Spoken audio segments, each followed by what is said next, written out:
দৈনিক ইনকেলাবের যে নিউজটা এটা দেখে বহুত ভালো ভালো মানুষেরও ঘুম হারাম হয়ে গেছে।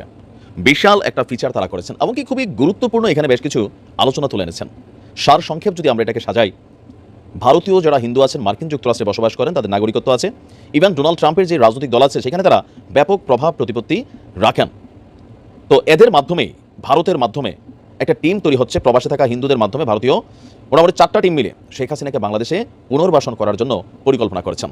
আর এই পরিকল্পনার ফাইনাল কার্ডটা সম্ভবত ডোনাল্ড ট্রাম্প খেলবেন, এমনটাই কিন্তু এই বিশ্লেষণের সারমর্ম হিসাবে দেখা যাচ্ছে। মোটা দাগে আমরা যদি বলি, ডোনাল্ড ট্রাম্পই শেখ হাসিনাকে বাংলাদেশে পুনর্বাসিত করবেন, আর এর পেছনে সবচেয়ে বড় ভূমিকা রাখবে ভারত।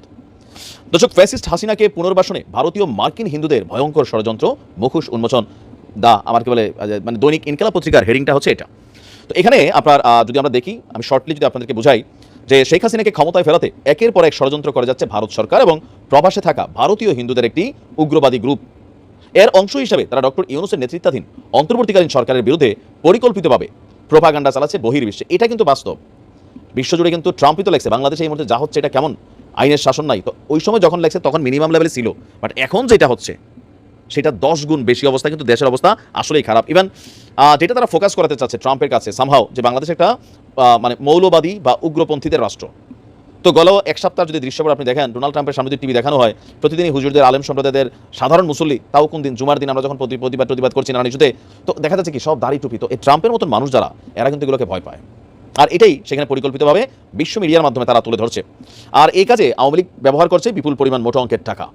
তো বলা হচ্ছে যে আপনার এই পরিমাণ বর্তমানে ছাত্র জনতার সরকারকে উৎখাতে বিপুল পরিমাণ অর্থ এবং পরিকল্পনা হাতে নিয়ে মাঠে নেমেছে আন্তর্জাতিক একটি হিন্দুত্ববাদী চক্র।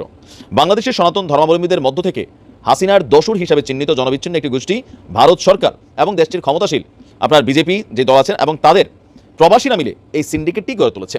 পরিকল্পনা অনুযায়ী বাংলাদেশে কোনো হিন্দু নির্যাতনের ঘটনা না ঘটলেও এই তিনটি চক্র একই সুরে কথা বলছে এবং তাদের দোসর মিডিয়া তার লাগামহীনভাবে প্রচার করছে।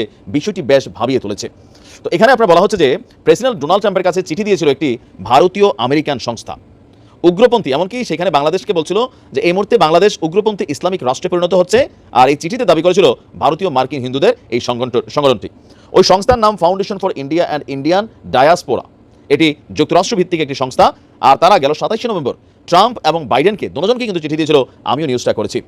তো আপনার এখানে যে মিডিয়াতে মানে দৈনিক ইনকেলাবের যে ফিচারটা, তো তারা বলছেন যে বিশ্লেষকরা বলছে আমেরিকার কাছে দেওয়া নালিশে আওয়ামী লীগ আমলে এবং তাদের নেতাকর্মীদের দ্বারা সংগঠিত হিন্দু নির্যাতনের ঘটনাগুলি পরিকল্পিতভাবে এড়িয়ে যাওয়া হয়েছে। আর শেখ হাসিনাকে পুনর্বাসন করতেই হিন্দু নির্যাতনের কল্পিত কাহিনী সাজিয়ে সেটিকে ট্রাম্প কার্ড হিসাবে ব্যবহার করতে চাচ্ছে যে টিমটা আছে তারা। ট্রাম্পকে লেখা ওই চিঠিতেও আপনার খান্দেরাও কাঁদে লিখেছেন যুক্তরাষ্ট্র, মার্কিন পররাষ্ট্র দপ্তর এবং জাতিসংঘ মানে নজরদারির আওতায় বাংলাদেশকে একটি দ্রুত একটি উগ্রপন্থী ইসলামিক রাষ্ট্রে রূপান্তরিত হচ্ছে। এখনই গণতন্ত্র পুনরুদ্ধার এবং সংখ্যালঘুদের সুরক্ষা নিশ্চিত করার জন্য আমেরিকার পদক্ষেপ নেওয়া উচিত। এমনকি তারা বলছে যে আমরা শুধু প্রেসিডেন্ট বাইডেনকে নয়, প্রেসিডেন্ট ট্রাম্প এবং তার ট্রানজিশন টিমকেও অনুরোধ করছি যে তারা বাংলাদেশের শান্তি পুনরুদ্ধার এবং সংখ্যালঘুদের সুরক্ষার অগ্রাধিকার দিন। ভারত সরকার বলছে তাদের মিডিয়া বাড়াবাড়ি করছে না, ঘটনা সত্য, কিন্তু আসলে কি সত্য? এতটা সত্য? তার মানে এখন যে পরিস্থিতি দেশের চলছে, তো আমেরিকা তার জোর করে কোথাও সরকার উৎখাত করে না, তো টেকনিক্যালি তারা কিন্তু নানানভাবে হ্যান্ডেল করে। যেমন শেখ হাসিনা তিনি ক্ষমতা থাকতে বলছিলেন, ক্ষমতা থেকে যাওয়ার পরে বলছে যে আমেরিকানরা তারা ফালাই দিচ্ছে। এটা মানে ক্ষমতায় পড়ার আগে বলতেন যে কোনো সময় আমেরিকা তারা ফালাই দিতে পারে। তো ক্ষমতা থেকে সরার পর ওইভাবে শক্তভাবে বলেন না, কারণ আমেরিকাতে তারা লবিস্ট নিয়োগ করছেন। তো বিশ্লেষকরা বলছেন যে আপনার চিন্ময় কৃষ্ণ দাস হচ্ছে সেই ট্রাম্প কার্ড, যেটা নিয়ে আওয়ামী লীগ খেলছে, ভারত খেলছে, এমনকি পশ্চিমারাও খেলছে। আর এই টোটাল খেলাটা কার বিরুদ্ধে? এই গণ অভ্যুত্থান বা এই বৈষম্যবিরোধী ছাত্র আন্দোলনের যারা সমন্বয়ক আছেন বা সরকার আছেন তাদের বিরুদ্ধে। এখন পশ্চিমা যদি সিরিয়াস নিয়ে নেয় তাহলে কী হবে? এখানে নানান কাহিনী ঘটবে।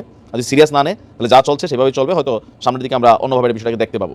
তবে সরকারের কড়া মনোভাব চিন্ময় দাসকে মুক্ত করবে না, তাকে জামিন দিবে না, কারণ তার বিরুদ্ধে যে মামলা হয়েছে সেটা ধর্মীয় ইস্যুতে না। ইভেন আমাদের দেশ থেকে কিন্তু এগুলো বলা হয়েছে ইসকনকে নিয়ে কথা বলা মানে হিন্দুদের বিরুদ্ধে কথা বলা, বিষয় কিন্তু তা না। কিন্তু এখন বর্তমান প্রেক্ষাপটে 95% হিন্দু মানুষ তারা কিন্তু ইসকনকে এক ধরনের অ্যাকসেপ্টেন্সে নিয়ে গেছে। দেখা যায় আসলে কি হয়। ভালো থাকো।